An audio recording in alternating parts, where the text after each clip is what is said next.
one point. The Okay. other point Before is, you get to your next point, Abdullah, hold on. yeah. David wants to make a comment, and I want to address it too. Before you move on, we appreciate points, but still, David wants something to say. He's been waiting. So go ahead, Brother David. Yes, our friend pointed out that when a girl gets her first period, this is God's sign that she's ready for, I guess, childbirth. And I'm afraid this is simply absolutely false. It's medically false. It's just not true.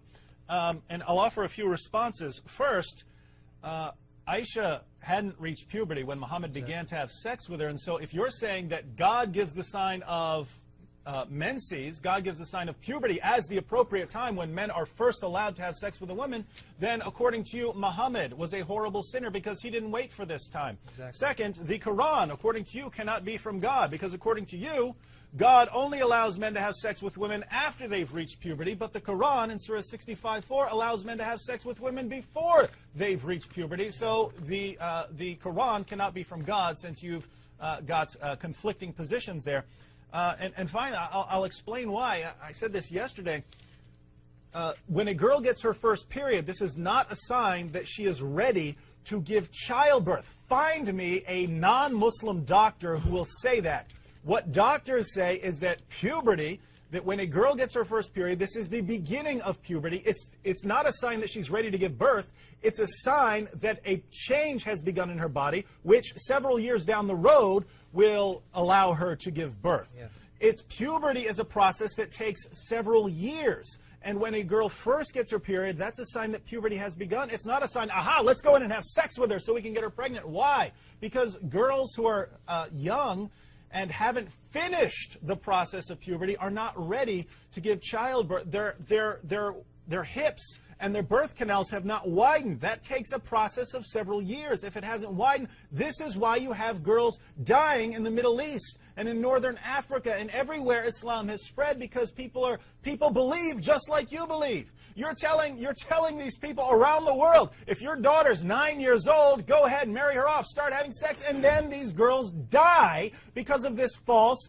immoral teaching. And so I would just advise you, look at the facts, not the facts from your Quran, not the facts from your Hadith. Look at the medical facts, and when you see what's really good for a young girl, you will see that it's not good for her to become pregnant, and therefore you should reject what you're claiming, and you should reject Muhammad as a prophet. Okay, Abdul, just let Sam say one thing, and then we're going to give it back to you. Quickly, Sam. I'm sorry that we're bombarding you, but David Wood said that Aisha hadn't reached puberty and that the Quran doesn't sanction someone reaching puberty or having monthly cycles in order for you to marry them. Let me give you the hadiths that prove what David Wood said concerning Aisha. And I'm going to add a point real quick because we got a lot of calls and, you know, it's not we were trying to get rid of you, but listen to this. Okay, let me read Sahih Muslim, number 3311. Pay attention here, that when Muhammad married Aisha and consummated through sexual intercourse, Aisha had her dolls with her. Sahih Muslim number 3311. Aisha reported that Allah's apostle married her when she was 7 years old, and she was taken to his house as a bride when she was 9.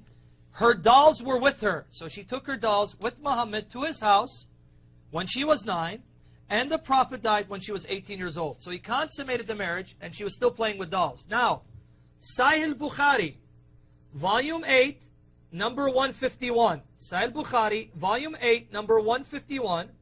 Dr. Muhammad Muskhin Khan, in his translation of this hadith, inserts the comments of Ibn Hajar al-Asqalani. Ibn Hajar wrote a commentary on Bukhari. Let me read what he says here. Narrated Aisha, I used to play with the dolls in the presence of the Prophet, and my girlfriends also used to play with me. When Allah's apostle used to enter my dwelling place, they used to hide themselves. But the Prophet would call them to join and play with me.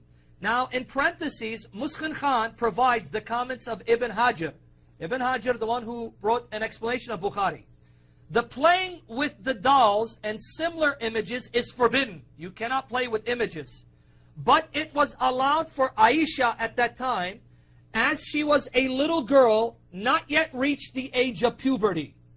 So according to the Hadith and Ibn Hajar, Aisha, when Muhammad slept with her as his wife, was still playing with dolls, something forbidden for grown-ups, but allowed for young girls who haven't reached puberty. So by your claim, you just condemned Muhammad. and you're still left with the problem, why would a 54-year-old marry a 9-year-old? Let's say you're right, your argument makes sense, we can't refute you. You don't marry a 9-year-old to a 54-year-old who's old enough to be her grandfather.